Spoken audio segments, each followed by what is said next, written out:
तो सभी स्वीकार करो, हमारी तरफ से सब लोगन कह राम राम।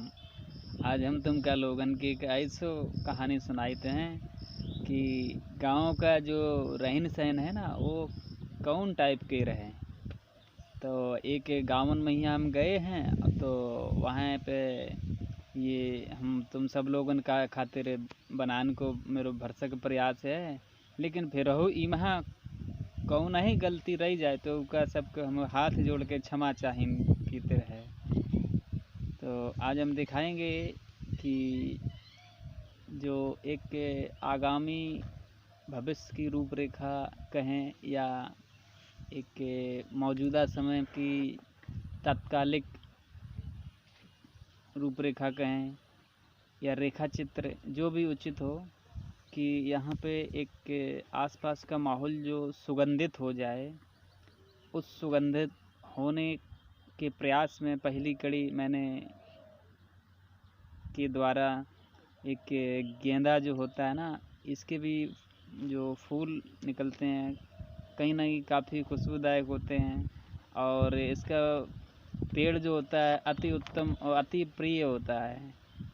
तो जब समय के साथ इसमें पुष्प जब उगेंगे तो ये बात दोहराए नहीं है कि काफ़ी नज़ारा ही खूबसूरत होगा, अच्छा लगेगा।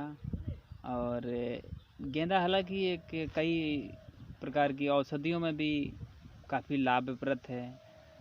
तो अभी ये इस पेड़ का बहुत ही बचपन है।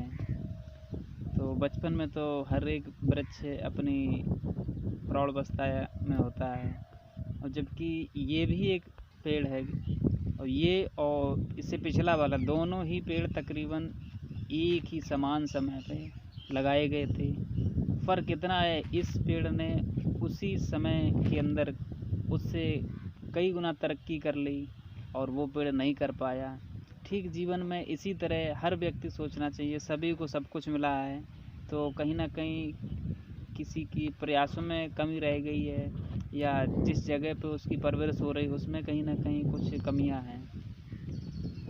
तो उस पर चीज़ों से निराश होने की बिल्कुल कतई आवश्यकता नहीं है, क्योंकि ये तरक्की समय और किस्मत और कर्म, ये सभी चीज़ों का लेखा जोखा फलस्वरूप तरक्की का जो पैमाना होता है डिसाइड होता है।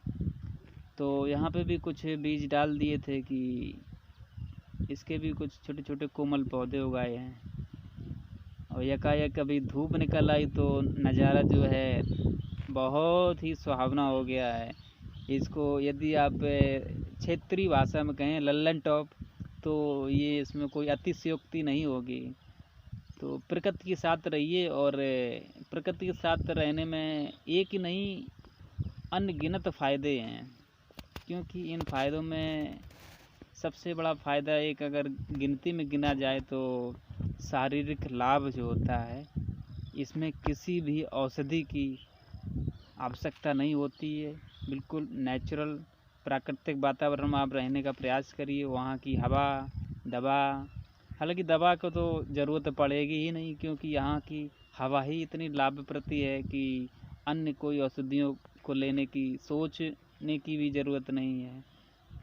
क्योंकि यहाँ का जो हरियाली नुमा नज़ारा होता है, रंग बिरंगे पुष्प जो निकलते हैं, उससे कहीं ना कहीं आँखों के लिए कई गुना लाभप्रद है। तो जबकि शहरों का इसकी अपेक्षा कहीं ज़्यादा इसमें कमियां देखी जा सकती हैं। और गांव में जिधर भी चहुओर नज़र आप बिखेरिए, वहाँ प्रकृति की गोद में अपने आप को पाओगे।